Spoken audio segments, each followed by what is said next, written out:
په بلخ کې د راکټ 22 مرمیو په یوځایي ډول چاودنه کړې.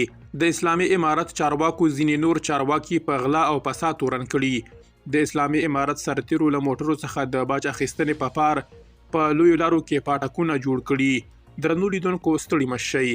د بلخ لپاره د اسلامي امارت امنیه قومندانۍ په یوې خبرپاڼه کې لیکلي په چاربولک ولسوالۍ کې په یو کور کې د راکټ د 22 مرمیو د چاودنې له امله د سیمې څو کورونه ویجاړ شوي دي، خو د ځاني زیانونو په اړه څه نه دي لیکل شوي.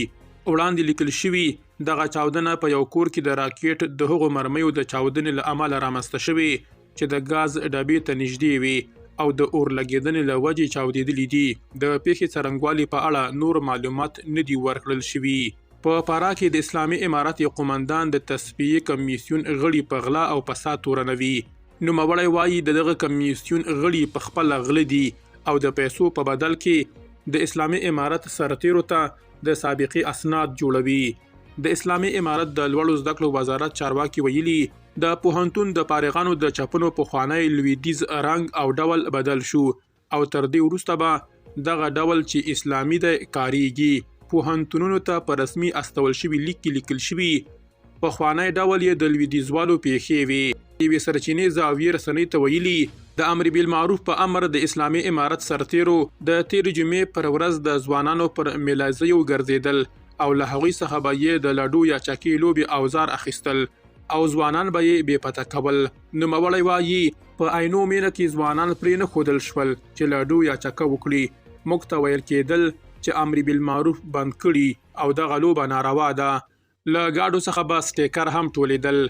د لویو لارو د باري ګاډو ګاډیوانان وایي د اسلامي امارت سرتیرو په لارو کې پاټکونه جوړ کړي او هر څومره یې چې زړه وغواړي له ګاډو څخه پیسې اخلي.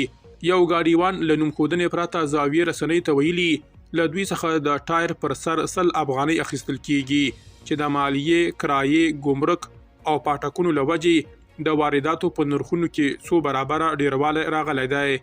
د کندهار پوهنتون له زده کړیالانو سره د اسلامي امارت د لوړو زده کړو وزیر ندا محمد ندیم د لیدنې په تړاو خپاره شوي خبر کې یادونه شوې چې د یوې اسلامي او شرعي واکمنۍ تر واک لاندې ژوند کوي او شکر یې وایست چې د اسلامي امارت مشران او ورځ تر بلې د هیواد پرمختګ لپاره کار کوي.